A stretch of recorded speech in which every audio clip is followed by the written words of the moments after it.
अकेले तोहरा से कहतड़ी हमार जब तक जवानी से प्यार कैला बियाह के लिए लो हमार मम्मी पापा तोरे साथे हाथ धरैले लेकिन फिर भी हमार जिंदगी नरक कर दिया। ओरे आ तोरा के कौन कमी हरे? तो सुना हाँ? अरे जाते बारी नहीं हरी हमी अरे बड़ा दुख देला अकेले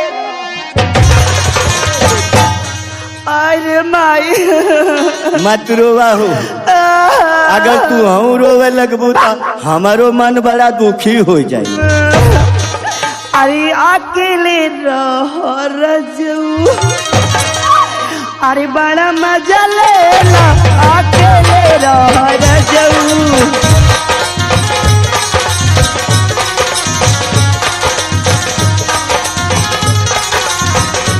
अरे माई रे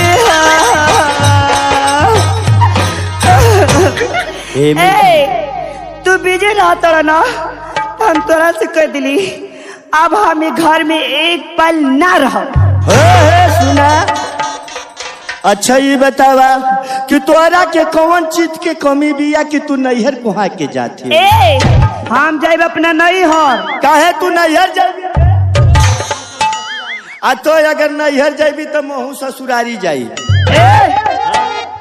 हम तो अपने माई बाप भाई भौजाई और जे बात सबसे मिलते जे तू कैसे मिले? मोरे ससुरारी है मोर। हाँ। मोरे ससुरारी में मोर के है ना। आई बताओ ये तनी पूरा पंच भरल पूरा खंडनीय मोर है मोरे ससुरारी। अच्छा देख मोरा ससुरारी में मोर ससुर हवा। अच्छा मोर सास है। हाँ। मोर सारा हवा। मोर सरहज है। मोर एगो छोटकी सरुआइन है। तो सुन लो हमारा नैहर में हमारे बाबूजी एगो कुत्ता पलले बड़े। कॉमेडी प्रेजेंट मुन्ना सावन करे का हो? आई बताओ कि तोर बाबूजी तोरे माई के छोड़ के कुकुर पगलाइल बड़ा का? कहीं न कहती कि मोर बाबूजी कुकुर रखले। अरे रखले ना है पलले बारे पलले हम। हाँ आज तोरी के का कहूँ हम तो समझो कि तोर बाबूजी तोरे माई के छोड़ के कुकुर रखले।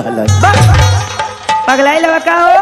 तो ही न कहती है ऐसे न बोले के चाहे कि मोर बाबूजी एगो कुकुर पलले हम। सुना जे हमरे घरे अंचिल लोग जाला ओकरा के इतना भोकेला कि कपड़ा टन टन माथा ठक ठक। कॉमेडी प्रेजेंट मुन्ना सावन अरे का हो? आई बता कि तो के सरवा भोकेला। ए जी एक दिन हमसे बहुत बड़ा गलती हो गई रहे। रात होत रहे शाम के बेरा रहे और हम धीरे धीरे जात रहनी तब लगे कि हमार करेजा सन सन सन करे लगा। आयो बापा तू सरवा पीछा से आके भोंक देले होई ना। हाँ तनिको बुझबे ना कयल कि अरे पूछो हमार हालत बेकार हो गई। लेकिन यही तरी तोरी बहनियों के भोंकेला। ये दादा एक दिन हमारे माई आवत रहे ना तो वो बच गई नहीं तो वो के भोंक। हाँ नहीं तो बूढ़ पुरानिया के दिए ही रहल अगर सरवा भोंक देले हो तो दांत तो लगे गयल। ए बाबू माई तो हमार बच गई लेकिन तोहके भोंकी कि ना तो मुंह का पानी कपारे पर निकल जाई। उ सरवा मुंह के भोंकी। उ तो छोड़ा आगा छोड़ा जब पाछा पाई तो उ मारी तोहर धक्का की तोहर लीला टन टन कर। चल ठीक कैली बता दिली महू न जाइबो तो सारे के खुदाई कर ले रहबो यही पकीची का ले रहबो मगुई पीड़ियावा रे।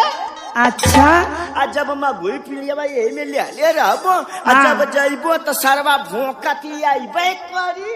अच्छा अब बस जब सरवा भोंकती आइबे करी मुहावा खोली बस मुँह पीड़ियावा वही के मुहावा में ठेली दे।